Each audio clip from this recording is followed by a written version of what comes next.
두 번째 시간 하도록 하겠습니다. 네, 아마 올해 시험은 편하게 나올 겁니다. 지난주에 제가 이야기 안 드렸어요. 아니, 그게 아니라 올해 3월달에 간평 1차 시험 보고 7월달에 2차 시험 봤었는데, 감정평가사 시험은 2차는 상대평가이기 때문에 이게 난이도 이야기를 할 필요 없는데, 감정평가사 1차 시험의 합격률이 44.6%이거든요. 예, 그리고 7월달에 지난주에 토요일날 봤던 게 주택관리사 시험인데, 주택관리 시험도 작년보다 좀 엄청 많이 쉽게 나왔습니다. 예. 작년에는 관리사 시험이 한 13% 정도 합격률 있었으면 중개사 시험은 1차 합격률이 16%. 관리사가 최종 그게 아니라 좀 난해한 게 많습니다. 회계가 들어가는 과목이다 보니 회계 들어가면 시험 다 어렵습니다. 근데 작년하고 비교하면 관리사 시험이 엄청 좀 쉽게 나온 편이고요. 그리고 아마 작년 같은 경우에는 간평 시험도 어려웠고 관리사 시험도 어려웠고 우리 시험 직전에 치렀던 수능 시험도 불수능이라 해서 어려웠고 결국 우리 시험까지 다 어렵더라고요. 근데 지금 전반기에 보게 되는 두 개 시험이 좀 난이도가 평이하게 나왔습니다.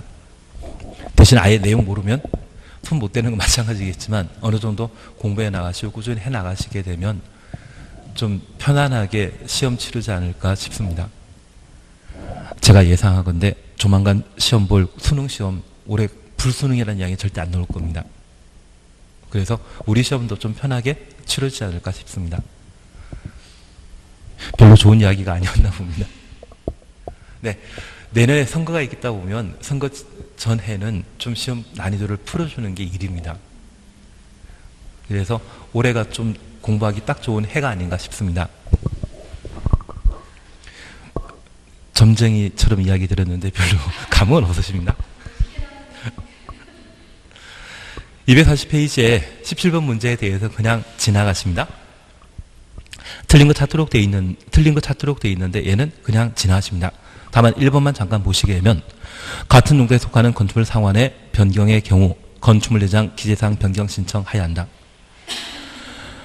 같은 시설군 안에 같은 용도의 경우에는 기재사항 변경 신청마저 생략하게 됩니다. 그리고 3번을 잠깐 보십니다. 이의 경우 용도 변경하는 부분의 바닥 면적 합이 500제곱미터 미만으로 대손에 해당되는 공사 수반하지 아니하는 경우 500부터 아니하는까지 보면 그러하지 아니하다.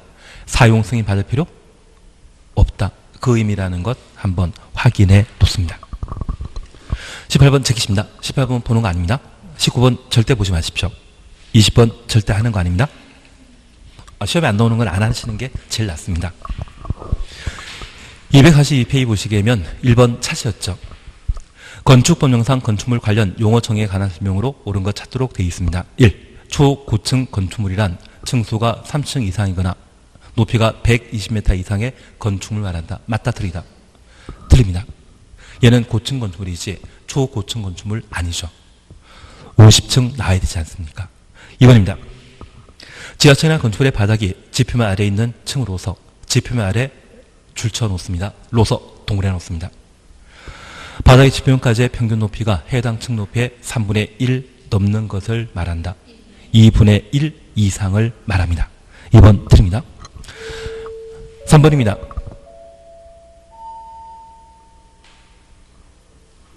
건축물이란 토지에 정착한 공작물 중에 지붕과 기둥 또는 벽이 있는 것을 말하며 이에 딸린 시설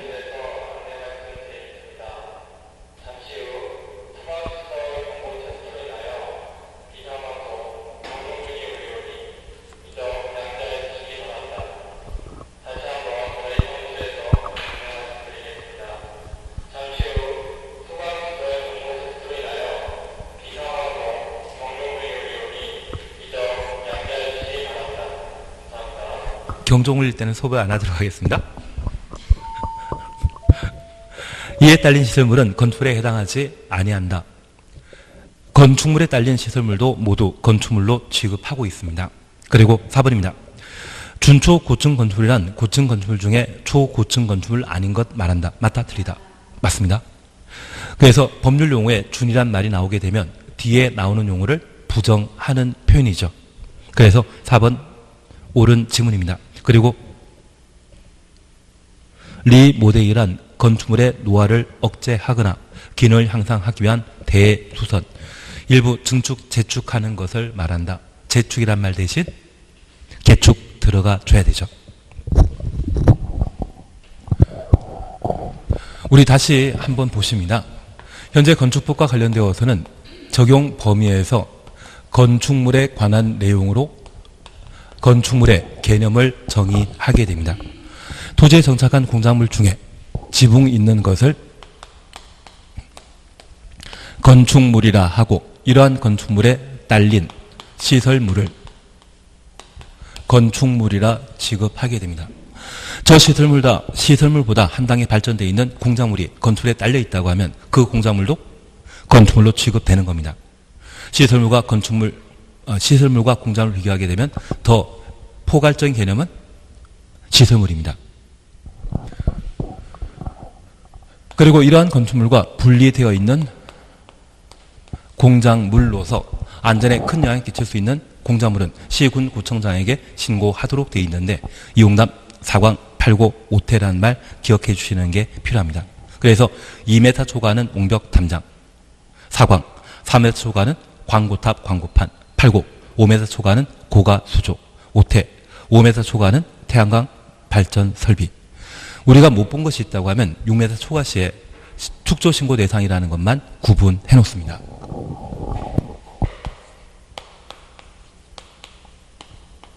그리고 건축법을 적용함에 있어서 건축법 적용을 배제하는 5가지 건축물로 대지 아닌 곳에 건축되는 건물이라면 건축법 적용하지 않습니다. 철도 궤도선로 부지안에 각종 운행 관련 시설, 기차역이라 분류는 철도시설은 건축법 적용 대상이라는 것 기억해 주셔야 됩니다. 그리고 고속도로 통행 징수시설, 하천구역 안에 수문 조작실은 건축법 적용하지 않고 지정 가정문화재 기억나십니다.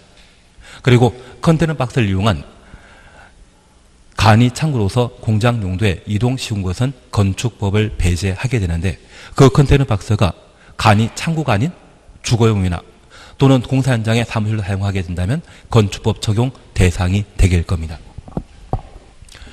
그리고 세 번째 구성 등에 관한 내용 보시는데 얘는 매년 2문제 정도가 시험에 출제되게 됩니다. 그래서 일반 건축물을 비교하는 것으로서 고층 건축물과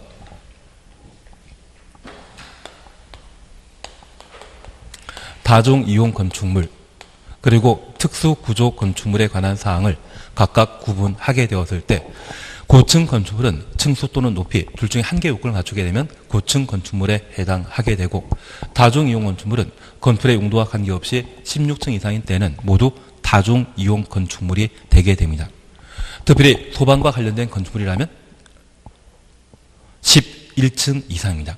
불났을 때 화재와 관련된 안전기준 적용하게 되는 소방과 관련된 건축물은 11층 이상인데 우리 헬리포트라는 말 들어본 적 있으시다면 헬리포트는 11층 이상의 건축물로서 11층 이상의 층의 바다 면적합이 10,000제곱미터 이상으로 평지붕일 때 헬리포트 설치하도록 되어 있습니다. 그래서 11층은 항상 불과 관련된 층수라고 각각 구분하셔야 됩니다. 그리고 건축물의 구성 요소와 관련되어 지하층이라는 것 방금 확인하셨고 발코니란 말 우리 기억하셔야 됩니다.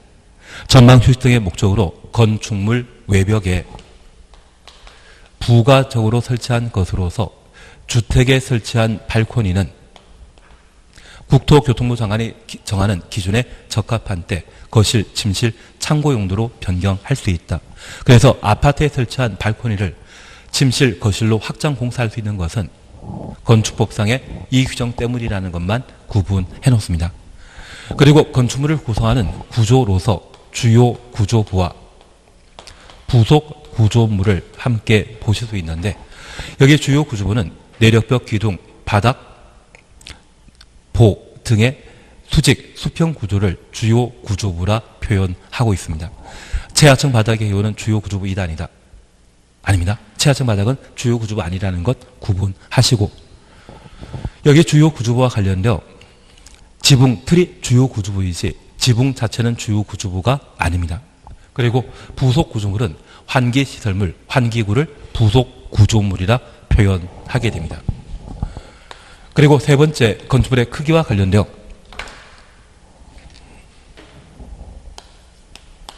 규모에 관한 문제로서 건축 면적과 연면적, 높이, 층수에 관한 사항들을 각각 다루게 되는데, 외벽 중심선이라는 말 쓰게 되면 건축 면적, 연면적은 하나의 건축물의 각 층의 바닥 면적 합을 말합니다. 용적률 산정 시에 연면적에서 제외시키는 것으로 지하층, 초고층 건축물에 설치하는 피난 안전구역, 이러한 것들은 용적률 산정 시에 연면적에서 제외된다라는 것 기억해 놓습니다. 그리고 바닥 면적은 하나의 건축물의 각 층의 벽 또는 기둥의 구획 중심선으로 둘러싸인 수평 투영 면적을 바닥 면적이라 표현하게 됩니다. 그래서 이 파트까지 해놓으시면 최소 2문제에서 나옵니다. 그리고 건축물 관련 행위를 우리가 함께 공부하시면서 허가권자가 관할 관청이 될 수 있는 건축, 대수선, 리모델링, 그리고 시군구청장이 관할 관청이 될 수 있는 용도 변경에 관한 사안들을 각각 살펴보셨는데, 여기 대수는 벽 3, 계단 미관입니다. 그래서 벽 4개 나와야 됩니다.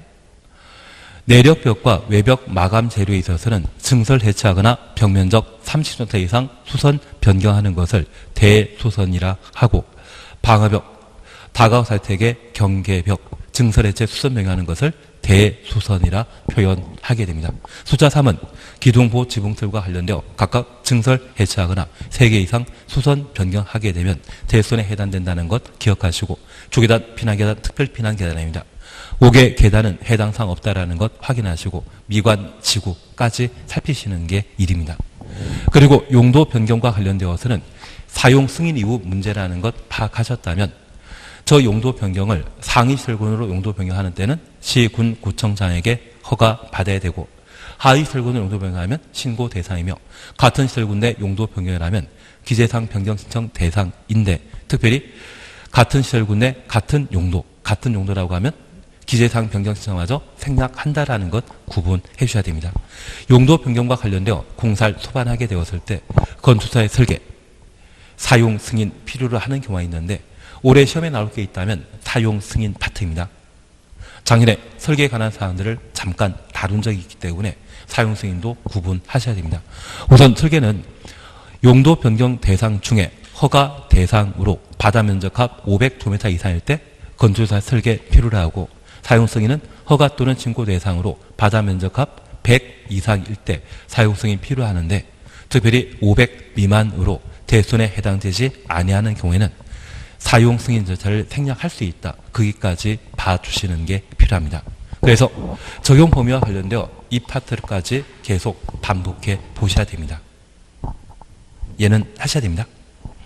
예, 그러면 1번 242페이지의 1번 문제는 해결되신 겁니다. 2번입니다. 2번 지키십니다. 지하층에 해당되지 않는 거 찾도록 되어 있는데 그냥 아마 신경 쓰지 마십시오. 그냥 한번 보시는 겁니다. 그리고 3번 건너뛰십니다. 3번 건너뛰십니다. 4번 찾으셨죠? 건축법령상 주요 구조에 해당하지 않는 것만 모두 고른 것 찾도록 되어 있습니다. 기업, 지붕틀은 주요 구조 2단이다. 입니다. 주계단, 주요 구조입니다. 사익기둥은 아닙니다. 지하층 바닥은 아닙니다. 그래서 주요 구조에 해당하지 않는 것, 이것 잘못 읽으셔서 주요 구조부로 짝지어진 것, 기억 리을을 답으로 체크하는 경우도 있습니다. 얘는 아닌 것 찾도록 되어 있기 때문에 디귿 리을 조합되어 있는 3번을 답으로 하십니다. 그리고 5번입니다. 건축 법령상 주요 구조부에 해당하는 것 찾도록 되어 있습니다. 사익기둥, 작은보, 차양 해당사항 없습니다. 4번 지붕틀은 주요 구조부입니다. 5개의 계단은 주요 구조부가 아니다. 그래서 답을 4번으로 해놓습니다.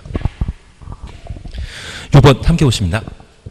용어정의 관한 설명으로 쓰인 것 찾도록 되어 있습니다. 1. 발코니란 건축물의 내부와 외부를 연결하는 완충 공간으로 전망 휴식의 목적으로 건축물 외벽에 접하여 부가를 설치하는 공간을 말한다. 1번 맞습니다. 그래서 외벽에 접하여 부가적으로 이 말 보면 발코니에 대한 설명으로 옳은 이야기입니다. 2번입니다. 고층 건축이란 층수가 3층 이상이거나 높이가 120m 이상의 건축을 말한다. 맞고 3번 초고층 건축이란 고층 건축물 중에 층수가 50층 이상이거나 높이가 200m 이상의 건축을 말한다. 맞습니다. 4번 준초고층 건축이란 고층 건축물 중에 초고층 건축물 아닌 것을 말한다. 맞고 5번 기둥과 기둥 사이의 거리가 10m 이상인 건축물은 특수구조 건축물이다. 특수구조 건축물은 기둥 간의 거리가 20m 이상이거나 차량의 돌출 길이가 3m 이상인 것을 말합니다. 근데 얘보다 더 중요한 개념이 우리 방금 보셨던 2번, 3번 고층 건축물과 초고층 건축물 얘들만 시험에 잘 나옵니다. 그리고 하나만 질문이 있습니다. 만약 시험에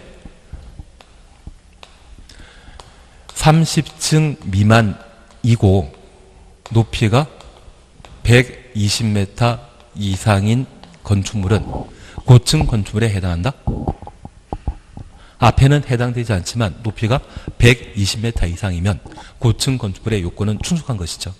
그래서 우리 지금 보셨던 지문과 달리 이렇게 변형되어 나오더라도 얘는 고층 건축물에 포함된다, 속한다, 해당한다. 그런 표현이 나오게 되면 옳은 지문입니다. 취진 이해되시겠습니까? 그리고 7번입니다. 건축법령상 다중이용시설에 해당되는 용도 아닌 것 찾도록 되어 있습니다. 작년에 시험에 나왔기 때문에 올해 나올 일은 없겠지만 여기 다중이용시설 보면 종종 우는 판문숙이란 말 기억나시겠습니까? 종종 우는 판문숙 기억나신다면 1. 관광휴게시설은 해당상 없다. 우리 위관, 장교, 노동이란 말 기억나십니까?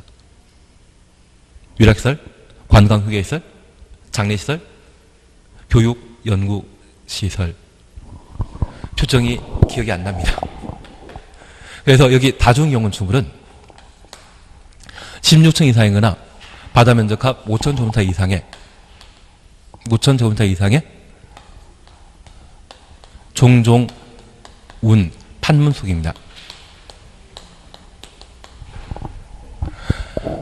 그래서 종교시설, 종합병원, 운송시설, 판매시설, 문화집회시설, 관광, 숙박시설이 5천 이상이면 모두 다중이용 건축물인데 그 규모가 1,000제곱미터 이상, 5천 미만이면 준다중이용 건축물이고 이 6가지 외 위관, 장교, 노동이라는 게 있었습니다. 위락시설, 관광휴게시설, 장례시설, 교육, 연구시설, 노유자시설, 운동시설 이러한 5가지 용도로서 바다 면적합 1,000 이상이면 죄다 준다중이용 건축물인데 방금 보셨던 관광휴게시설은 준다중이용 건축물에 해당되는 것이지 다중이용 건축물과는 관계 없습니다. 그래서 답을 1번으로 그래서 답을 1번으로 해놓습니다. 8번입니다. 건축법령상 준다중이용 건축물에 해당하지 않는 것 찾도록 되어 있는데 이런 문제 나오면 좀 갑갑할 수 있지만 한번 보십니다. 1번입니다. 종교시설로 사용하는 바다 면적합이 2,000제곱미터인 5층의 교회. 우리가 기억하시길 5천 이상이면 다중이용 건축물이고 5천 미만이면 준다중이용 건축물. 1번 맞습니다. 2번입니다. 유락시설로 사용하는 바다 면적합이 1,000제곱미터인 5층의 단란 주점. 1,000 이상 유락시설은 준다중이용 건축물입니다. 3번입니다. 관광 숙박시설을 사용하고 있는 바다 면적 3,000제곱미터인 11층의 관광 호텔. 여기 관광 호텔은 관광 숙박시설에 해당되는 것으로서 5천 미만이면 준다중 이용 건축물입니다.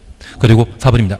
교육연구시설로 사용하는 바다 면적합 5,000제곱미터인 5층의 연구소, 교육연구시설, 위관 장교, 장교의 교자가 교육연구시설이거든요. 1,000 이상, 5,000, 만 관계없이 모두 준다중 이용 건축물에 해당하게 됩니다. 그리고 판매시설로 바다 면적합 800제곱미터인 2층의 일용품 판매점, 준다중 이용 건축물 되기 위해서는 바다 면적 1,000 이상 돼야 되죠. 800이면 1,000에 못 미치기 때문에 준다중 이용 자체가 아닐 겁니다. 예, 그래서 7번, 8번은 그냥 한번 확인하는 것으로. 예, 9번 지키십니다. 9번 지키십니다. 10번 안 합니다. 10번 나오면 안 하는데 여기 10번과 관련되어서는 딱 하나만 확인해 놓습니다. 2번 찾으셨죠? 소유업에 못 미치는 너비의 도로에 접하여 대지의 건축선이 정하여진 경우 그 건축선과 도로 사이의 면적은 대지 면적에서 제외한다. 맞다, 틀리다. 맞다, 틀리다. 10번의 2번입니다. 소유업에 못 미치는 너비의 도로에 접하여 대지의 건축선이 정하여진 경우 그 건축선과 도로 사이의 면적은 대지 면적에서 제외한다. 2번 맞습니다. 하나 이해하실 것이 있습니다. 건축법상 도로는 원칙적으로 도로의 폭이 4m 이상 돼야 되는데 현재 도로 폭이 2m인 경우 이 도로는 4m 도로로 확장해야 됩니다.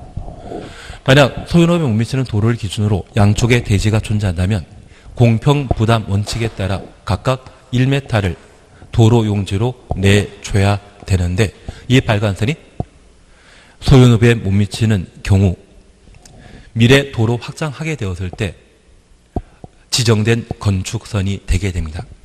여기 건축선과 현재 도로 경계선 사이의 공간은 대지 면적에 계속 포함한다? 도로 예정지이다.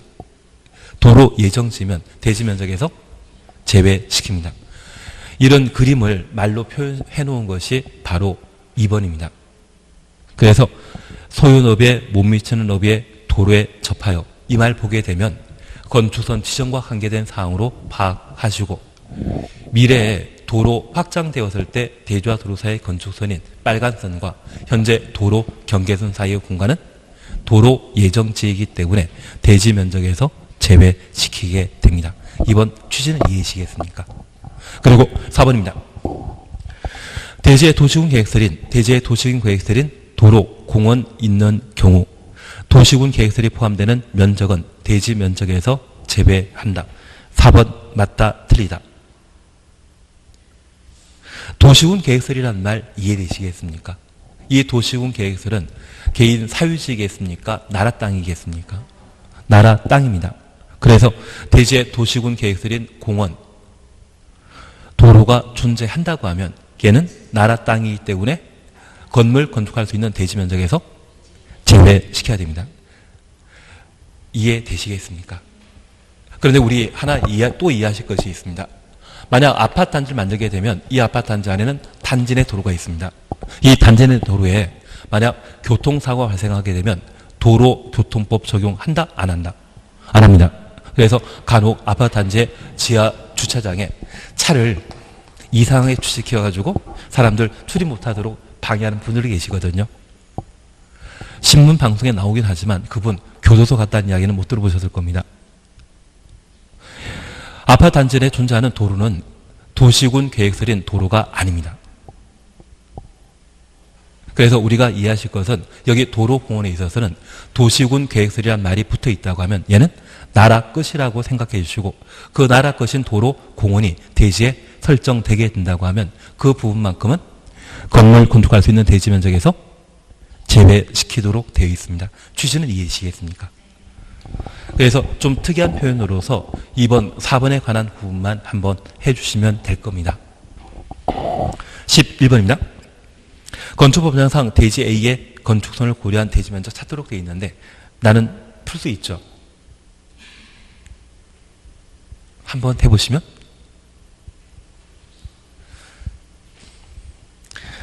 그냥 제가 하도록 하겠습니다. 시간 관계에서 빨리 하는 게 나을 것 같습니다. 그러면 잠깐 우리가 함께 봐주실 것으로서 이런 그림 문제가 시험에 나오게 되면 현재 도로 조건을 파악해 주셔야 됩니다. 현재 도로폭은 3m이고 그리고 도로 한쪽은 철도 부지로 설정되어 있습니다. 그리고 한쪽만 대지가 존재하게 되면 여기 3m 도로를 폭 4m 도로를 확장하게 되었을 때 철도 부지 쪽으로 확장한다? 대지 쪽으로만 확장한다. 대지 쪽으로만 확장하게 되면 이 대지 면적 중에 1m를 도로용지에 포함시키게 되면 폭 4m 도로가 만들어지게 될 겁니다. 그러면 대지에 지정된 건축선과 현재 도로 경계선 사이의 공간은 대지 면적에 포함한다, 제외시킨다. 이 노란 부분은 제외한다, 포함시킨다, 제외시킵니다. 만약 이런 문제가 시험에 나오게 되면 사각형을 2개 만들어 놓으셔야 됩니다. 한 번에 해결하지 마시고 사각형 2개 만들어 놓습니다. 어떤 분은 큰 사각형에 작은 사각형 빼버리겠다는 분도 계시는데 그거보다는 아예 사각형을 2개 만들어 놓으시는 게 필요합니다. 그러면 세로는 14m이고 가로는 14m이고 세로가 20m 크기인데 작은 사각형의 길이가 4m이고 세로가 10m라고 하면 저 14m에서 7m 빼면 큰 사각형은 7에 20이 나옵니다. 그래서 큰 사각형의 크기는 140제곱미터 되고 세로 길이가 20m인데 작은 사각형의 세로 길이가 10m라고 하면 이 남아있는 길이는 10m일 것이고 작은 사각형의 가로 길이가 7m인데 얘가 14m에서 7을 빼면 7m인데 이 중에 1을 도로용지에 제공하게 되면 그 크기는 6이 됩니다. 6 곱하기 10 하면 60. 그래서 140에 60 더하게 되면 대지 면적은 200제곱미터가 되게 됩니다. 그런데 지금 11번 문제 패턴은 올해 나올 만합니다. 그래서 얘는 어떻게든 풀어 보시도록 노력해 주셔야 할 겁니다. 하셔야 됩니다. 얘는 하셔야 될 것 같습니다. 예, 12번 건축 면적에 관한 설명으로 틀린 것 찾도록 되어 있는데 얘는 잠깐 얘를 먼저 보십니다.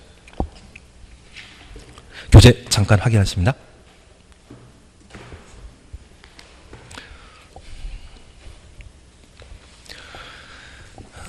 건축법과 관련되어 222페이지 봐주시겠습니까? 222페이지입니다.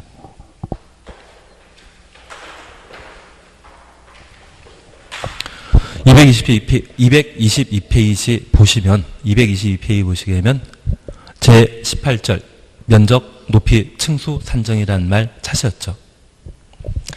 1번 대지 면적에 대해서는 그냥 지나가시고 2번 건축 면적 찾았습니다. 건축 면적은 건축물, 외벽, 중심선으로 둘러싸인 수평 투영 면적을 말한다. 그래서 외벽, 중심선 나오면 건축 면적에 대한 기본 설명입니다. 그리고 3번입니다. 바닥 면적 산정 방법이란 말을 찾으셨는데 바닥 면적은 각 층에 벽 기둥 동그래 놓습니다. 구획 중심선으로 둘러싸인 수평 투영 면적으로 한다.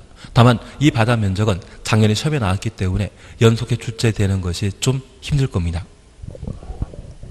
다만 벽 기둥 구획이 없는 건축물은 그 지붕 끝 부분부터 수평거리 1m 우태한선으로 둘러싸인 수평 투영 면적으로 한다. 그래서 우리 주차장 방문하시게 되면 주유소 방문하시게 되면 지붕을 기둥 1개, 2개가 지탱하는 캐노비 구조가 있습니다. 그 캐노비 구조는 구획이 없는 건축물이기 때문에 지붕 끝 부분부터 1m 우태하 둘러싸인 수평 투영 면적을 바닥 면적으로 하도록 되어 있습니다. 그리고 2번입니다. 건축물의 노대 바닥은 노대 동그래 놓습니다. 난간 설치와 관계없이 발코니 또는 노대 전체 면적에서 노대 면적 가로해 놓습니다. 노대가 접해 있는 가장 긴 외벽에 접한 길에 1.5m를 곱한 값을 뺀 면적을 바닥 면적에 산입한다. 그래서 가장 긴 외벽부터 뺀까지 가로해 놓으시고 뺀 다시 하나 추쳐 놓습니다. 그래서 우리 노대라는 것을 아파트에 생활하시게 되면 매일 보실 겁니다. 이 노대는 노대 대자는 청와대라고 하는 건물 명칭 들어오셨다고 하면 건물 대자를 말합니다. 그리고 노는 참이슬이 예전에는 진로였거든요. 그래서 건축물 중에 이슬에 젖는 부분, 아침 이슬에 젖는 부분이 있다면 그 부분을 노대라 하고 저 노대는 발코니 또는 베란다로 표현하게 됩니다. 그러면 이 노대가 존재하게 되면 아파트의 평면을 살펴보게 되면 한쪽이 만약 복도식 아파트이고 한쪽이 발코니가 존재한다고 하면 이 발코니가 돌출되어 있는 길이, 그 길이가 만약 1.5m이고 이 발코니가 접해 있는 길이가 10m라고 하면 발코니 자체의 면적은 15제곱미터이지만 저 바닥 면적 규정에 따라 노대 등의 면적에서 가장 긴 외벽에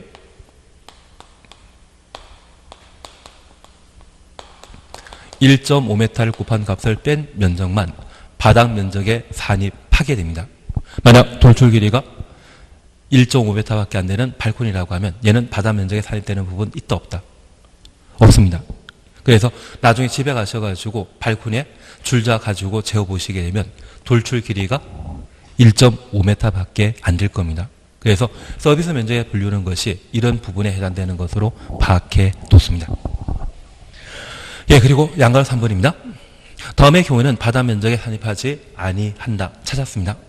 1번 층고가 1.5m 이하의 다락. 경사진 지붕 형태의 경우는 층고가 1.8m입니다.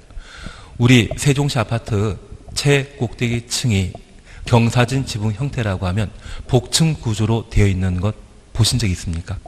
그게 여기에 해당하게 됩니다. 그래서 경사진 지붕 형태의 경우 층고가 1.8m라고 하면 그 부분은 바닥 면적에 포함한다, 제외시킨다. 제외시킨다는 이야기입니다. 제외시키게 되면 연면적에 포함되지 않고 연면적에 포함되지 않다면 용적률 잡아먹는 면적이 아니기 때문에 최꼭대기층을 쉽게 분양하기 위해 이런 구조로 요즘 만들고 있습니다. 그리고 3번 보시게 되면 필로티에 동그래 놓습니다. 저 필로티가 공중의 통행이나 차량의 통행, 주차에 전용되는 경우 공동택의 경우 필로티 구조의 부분은 바닥 면적에 산입하지 아니한다. 확인해 놓습니다. 그리고 5번입니다. 공동택을 지상층에 설치하는 공동택 동그라미, 지상층 동그라미 해 놓습니다. 기계실, 전기실, 어린놀이터, 조경시설, 생활 폐기물 보관한 면적 5가지 가로 해 놓으시고 이러한 부분은 바닥 면적에 산입하지 아니합니다. 그리고 7번입니다. 매장 문화재 법에 따른 현지 보전, 이전 보전을 위해 매장 문화재 보호, 전시에 전용되는 부분은 바닥 면적에 산입하지 아니한다. 확인만 해놓습니다. 그리고 한 장 넘기십니다. 4번 연면적 찾았습니다. 연면적이란 하나의 건축물의 각 층의 바닥 면적 합계로 한다. 각 층의 바닥 면적 합, 각 층 동그래 놓습니다. 하나 이해하실 것이 있습니다. 나중에 우리가 부동산 중개하게 되었을 때 이 건물 통째로 중개 알선하게 되면 이 건물 크기를 확인 설명서에 기재해야 되거든요. 그때는 연면적이라 표현하고 만약 우리 학원만 거래 대상이 되게 된다고 하면 그때는 연면적이란 말 대신 바닥 면적 합계란 말을 사용하게 됩니다. 바닥 면적 합계는 연면적과 같다, 다르다. 별개의 것이라는 것 파악해 주셔야 됩니다. 앞에 각층이란 말 붙었을 때만 연면적이 될 수 있는 겁니다. 그리고 단서 잠깐 보십니다. 다만 용적률 산정할 때 용적률 산정 가로 해놓습니다. 얘는 예외 조건입니다. 용적률 산정 시에 다음에 해당되는 면적은 연면적에서 제외한다. 연면적에서 제외한다. 가로 해놓습니다. 1. 지하층의 면적 2. 지상층의 주차용으로 쓰는 면적 가로 속에 부속 용도라는 것 확인해 놓습니다. 만약 주차 전용 건물이 있지 않습니까? 주차장 건물이 있다고 하면 그때는 부속 용도가 아니기 때문에 용적률 산정 시의 연면적에 포함되고 우리의 학원 있는 건물의 지상층의 주차장이 만들어져 있다고 하면 그 부분은 용적률 계산할 때 연면적에서 제외시키겠다는 이야기입니다. 그리고 3번입니다. 초고층 건축물과 준초고층 건물을 설치하는 피난안전구역은 용적률 산정 시에 연면적에서 제외한다. 4번은 시험에 잘 안 나옵니다. 아예 못 낼 겁니다. 그래서 1, 2, 3 세 가지만 확인해 놓습니다. 그리고 5번 높이는 지표에서 건물 상단까지의 거리를 높이라 표현합니다. 그리고 7. 층고 찾으셨죠? 방의 바닥 구조체 윗면에서 위층 바닥 구조체 윗면까지의 높이를 층고를 한다. 그래서 지금 우리가 밟고 있는 6층 바닥 윗면에서 7층 올라가게 되면 발을 받게 되는 바닥 윗면이 있습니다. 윗면가의 거리를 뭐라 한다? 층고라 표현하게 됩니다. 8번 층수 산정과 관련되어 지하층은 층수에 산입하지 아니한다. 그리고 2번 층의 구분이 명확하지 않은 건축물에 있어서는 높이 4m마다 하나의 층으로 보고 층수를 산정한다. 그래서 우리 세종시에 전망탑이 있거든요. 전망탑에 가기 위한 통로는 층의 구분이 없습니다. 그러한 곳은 4m를 한 개 층으로 파악하게 됩니다. 그리고 양가 3번입니다. 건축물 부분에 따라 층수가 다른 경우에는 그중 가장 많은 층수를 그 건축물의 층수로 본다. 이해되시겠습니까?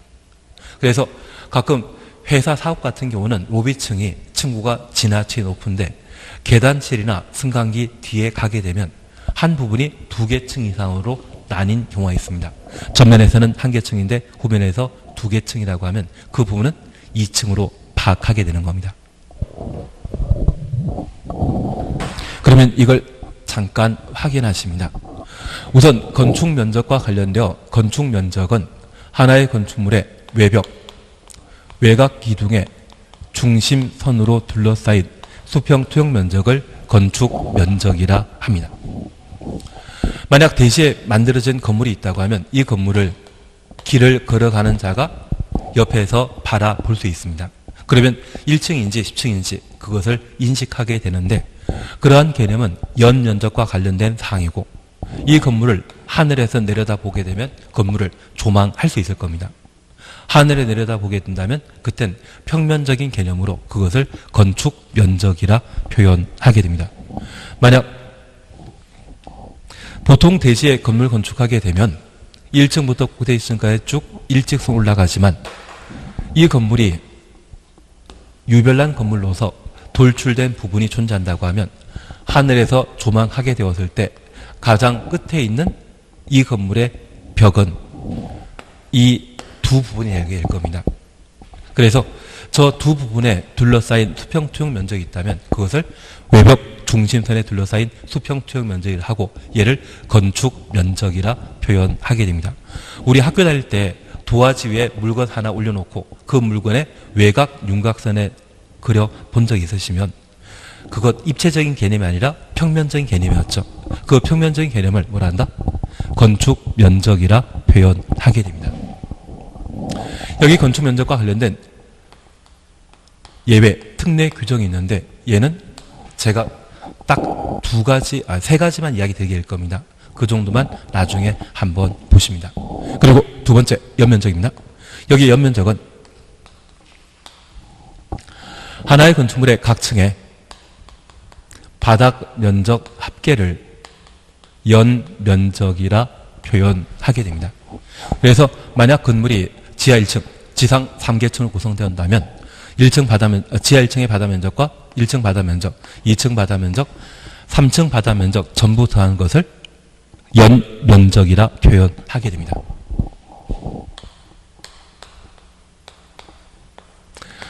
그런데 이러한 연면적과 관련되어 특별히 용적률 계산할 때 용적률 산정 시에 연면적에서 제외시키는 부분이 있습니다. 그러면 용적률 산정이라고 하는 예외 조건이 붙어있는 연면적에는 4가지 부분이 빠지게 되는데 우리 시험에는 항상 3가지만 시험에 나오게 됩니다. 첫 번째가 지하층, 그리고 두 번째가 지상 주차장으로,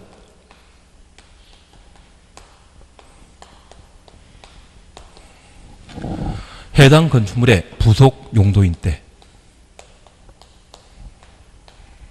그리고 세 번째가 초고층 건축물과 준초 고층 건물에 설치하는 피난 안전 구역. 이러한 부분은 용적률 산정 시에 연면적에서 제외시키게 됩니다. 하나 정리하실 것이 있습니다. 만약 용적률 계산할 때 지하층을 연면적에서 제외시키면 그냥 연면적에는 지하층은 포함한다, 빠진다? 포함되는 겁니다. 그냥 연면적에는 지하층은 포함되고 언제만? 용적률 계산할 때만 연면적에서 제외시킨다라는 것 이해해 놓습니다. 그래서 앞서 지워버린 그림이 있는데 만약 지하 1층과 지상 3층 그래서 총 4개 층의 각 층의 바다 면적이 모두 50제곱미터라면 지하 1층, 지상 3층의 각 층의 바다 면적이 모두 50제곱미터라고 하면 해당 건물의 연면적은 200이지만 용적률 산정 시의 연면적에는 150이 됩니다. 그래서 이 지하층은 용적률 계산할 때만 연면적에 제외되고 그냥 연면적에는 포함된다라는 것 확인해 주셔야 됩니다. 그리고 지상층의 주차장으로서 해당 건물의 부속용도, 피난안전구역 이러한 것들은 건물 이용하기 위해 당연히 차 들어갈 수 있는 주차장 필요하거든요. 그리고 화재 발생 시에 사람들이 대피할 수 있는 공간 필요하거든요. 이러한 부분에 대해서는 건물 건축할 때 당연히 들어가는 부분이라 해서 용적률 산정 시에 연면적에서 제외시키게 됩니다.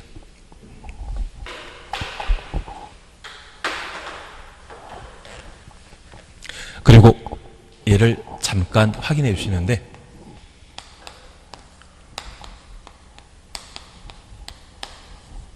연면적을 구성한 단위는 바닥 면적입니다.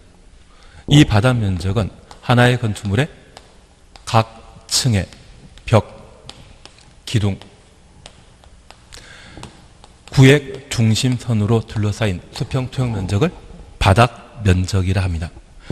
외벽 중심선이라는 말 보게 되면 그때는 건축 면적이고 그냥 벽, 기둥 중심선이라는 말 보게 되면 그때는 바닥 면적인데 이 바닥 면적도 연 면적을 구성하는 요소로서 입체적인 성격을 가지기 때문에 각층이란 말을 함께 사용하게 됩니다. 그래서 우리 앉아있는 6층의 가장 끝에 있는 벽, 기둥, 중심선으로 둘러싸인 수평 토양 면적이 있다면 그것을 바닥 면적이라 표현하게 됩니다. 이런 바닥 면적과 관련되어서는 예외 규정을 두고 있는데 일부는 포함시키고 일부를 제외하는 공제에 관한 사항과 바닥 면적에서 아예 배제하는 경우가 있습니다. 그래서 첫 번째 우리 봐주실 것은 이 공제는 노대라고 하는 것이 있습니다. 저 노대는 우리가 알고 있는 발코니, 베란다를 노대라 표현하는데 이 노대가 존재한다면 노대가 차지하고 있는 전체 면적에서 노대가 접해 있는 가장 긴 외벽에 1.5m를 곱한 값을 뺀 면적만 바닥 면적에 산입하고 구획이 곤란한 건축물 우리가 바닥 면적을 계산하기 위해서는 각 층의 벽 4개 필요하거든요. 그런데 우리 주유소 방문하게 되면 지붕을 기둥 하나, 2개가 지탱하는 구조가 있습니다. 만약 그런 구조라고 하면 기둥 4개가 아니기 때문에 구획이 불가능한 건축물이고 만약 그런 경우에는 지붕 끝 부분으로부터 1m 우태에 둘러싸인 수평 투영 면적만 바닥 면적으로 계산하게 됩니다. 우리 지금까지 공부하시면서 사람이 개인이 도로를 점용해서 사용하기 위해서는 시군구청장에게 도로 점용 허가 받아야 된다. 이해는 되시겠습니까? 내가 도로를 점거하기 위해서는 도로 점용 허가 받아야 됩니다. 그런데 이 도로에 만들어져 있는 버스 정류장이나 택시 정류장이 있다고 하면 이 버스 정류장은 지붕을 벽 하나 또는 2개가 지탱하는 구조이거든요. 만약 이런 구조라고 하면 구획 가능한 형태이다, 구획 불가능하다. 다시 버스 정류장을 벽 2개가 지탱하고 있는 형태라고 하면 얘는 건축물 2단이다. 건축물입니다. 건축물이란 토지에 전착한 공작물 중에 지붕과 기둥 또는 벽으로 구성되어 있는 것을 건축물이라 표현합니다. 지붕 있고 지붕만 있으면 다 뭐다? 건축입니다. 그래서 우리 등산하다 보면 팔각정이라는 게 있다면 그 팔각정도 건축물에 해당하게 됩니다. 얘도 건축물 2단이다. 건축물입니다. 그래서 주유소에 있는 그 캐노피 구조의 경우에도 건축물에 해당됩니다. 다만 이 벽이 4개가 존재한다고 하면 그 4개 벽에 가운데 선으로 둘러싸인 수평 투영 면적이 이 건축물의 바닥 면적이 되겠지만 벽이 달랑 2개밖에 안 된다고 하면 면적 계산하기 곤란하거든요. 만약 그런 경우라면 지붕 끝부분부터 각각 1m 우태에 둘러싸인 수평 투영 면적을 바닥 면적으로 계산하는데 이 버스 정류장 구조가 가로 길이는 10m인데 세로 길이가 만약 2m라고 하면 지붕 끝부분부터 각각 1m 우태하면 0이 나오지 않습니까? 그래서 이런 형태라고 하면 실물상 존재하지만 법적으로는 존재하지 않습니다. 그래서 버스 정류장 만들게 된다고 하면 항상 가로 길이는 10m, 20m이지만 세로 길이는 2m 이내입니다. 그렇게 만들게 되면 따로 도로 조명 허가 없이 만들 수 있거든요. 그런 의미 이해해 주셔야 됩니다. 그리고 배제에 관한 사항으로 딱 3가지만 구분해 놓습니다. 첫 번째 우리 봐주실 것은 필로티입니다. 여기 필로티는 건물 한 층이 벽 없이 기둥으로만 구성되어 있는 부분을 필로티라 표현하는데 최근 아파트 만들게 되면 1층을 다 필로티 구조로 만드는 게 대부분입니다. 그 이유는 공동택에 설치한 필로티는 바닥 면적에 포함한다, 제외시킨다. 제외시킵니다. 그래서 공동택 필로티를 주민 휴식 공간으로 또는 손님들 방문했을 때 뭐 게스트하우스로 만드는 경우가 있는데 이런 형태란 모두 바닥 면적에서 제외시키기 때문입니다. 그리고 공동택 아닌 건축물, 그래서 오피스텔, 단독택에 해당되는 다가구택이 1층을 필로티 구조로 하면 그 부분을 주차장이나 통행로로 사용하는 경우에만 바닥 면적에서 제외시킵니다. 만약 공동택에는 이 주차, 통행로 외 주민 휴식 공간을 사용하더라도 바닥 면적에서 제외시키지만 공동택 아닌 건축물의 경우는 주차, 통행에 전용하는 때만 바닥 면적에서 제외시킨다라는 것 확인하시고 덕분에 최근 만들어진 아파트는 1층이 다 어떤 형태이다? 필로티 형태입니다. 살고 계신 아파트 다 필로티 형태지 않으십니까? 저희도 마찬가지입니다. 그리고 두 번째 우리 이해하실 것이 있습니다. 공동주택으로 지상층에 설치한 기계실, 전기실, 어린 놀이터, 조경시설, 생활 폐기물 보관한 면적은 모두 바닥 면적에서 제외시킵니다. 그리고 세 번째, 옥상에 설치한 옥상 구조물로서 다락의 층고가 1.5m, 경사진 지붕 형태라고 하면 1.8m 이하라고 하면 바닥 면적에서 제외시키는데 최근 아파트에는 최꼭대기층이 워낙 덥기 때문에 분양이 잘 안 됩니다. 분양 잘 되게 하기 위해 복층 구조를 만들게 되는데 경사진 지붕 형태라고 하면 층고가 1.8m이기 때문에 사람 어느 정도 서서 이용할 수 있거든요. 그런 복층 구조를 만들어 놓게 되면 분양 잘 되지 않습니까? 그래서 공동택 아파트를 보통 경사진 지붕 형태로 만드는데 그러한 것은 옥상 구조물과 관련된 특별 규정으로 이해해 놓습니다. 그러면 우리가 하나 약속하실 게 있습니다. 우리가 바닥 면적과 건축 면적에 대한 예를 각각 살펴보는데 이 두 가지 동시에 정리하게 되면 나중에 혼란이 발생하게 됩니다.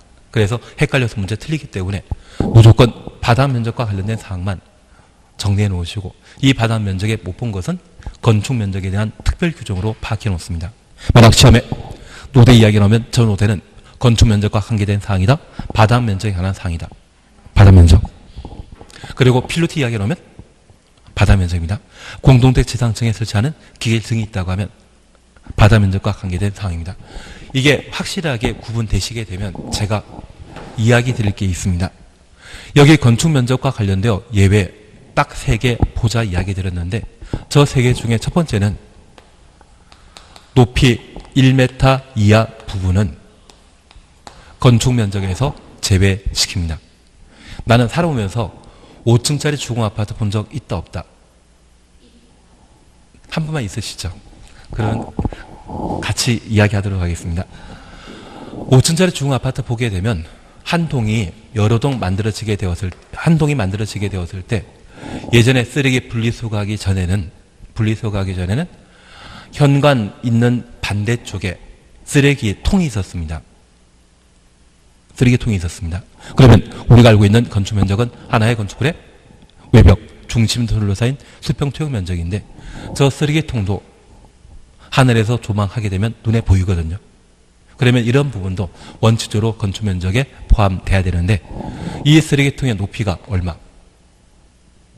1m여라고 하면 경미한 사소한 것으로 취급하고 그 부분은 건축 면적에서 제외시킵니다. 취지 이해시겠습니까?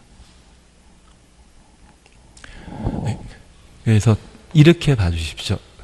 이 건물 전체 높이가 뭐 20m, 30m인데 이 뒤에 별도 부가적 용도로서 높이 1m짜리 사소한 경미한 구조물이 있다고 하면 이 구조물은 건축 면적에 표시되더라도 높이가 1m라고 하면 건축 면적에서 제외시킨다. 그렇게 파악해 주십니다. 하긴 저도 세종시 와가지고 1m짜리 구조물을 못 봐가지고 더 말씀 못 드리겠습니다. 그리고 두 번째입니다. 모든 건축물의 생활 폐기물 보관함 면적은 건축 면적에서 제외시킵니다. 대신 우리 생활 폐기물 보관함 면적으로서 바다면 제외되는 것은 공동택 지상층에 설치한 생활 폐기물 보관함 면적은 바다 면적에서 제외시킵니다. 바다 면적에 제외되는 것은 공동택과 관련되어서만 인정되고, 근데 우리가 사람이 살게 되면 항상 쓰레기 나오지 않습니까? 그 쓰레기 처리하기 위한 공간은 모든 건물에 필요할 겁니다. 그래서 저 생활 폐기물 보관함 면적에 대해서는 건축 면적에서 제외되는 것으로 구분해 놓습니다. 그러면 아파트에 설치한 생활 폐기물 보관함 면적은 바다 면적도 배제하고 어디에도 배제한다? 건축 면적에도. 반면 오피스텔에 만들어져 있는 생활 폐기물 보관함 면적은 건축 면적에서는 제외되지만 바다 면적에는 포함되는 겁니다. 생활 폐기물 보관함 면적을 한번 봐놔야 됩니다. 그리고 마지막입니다.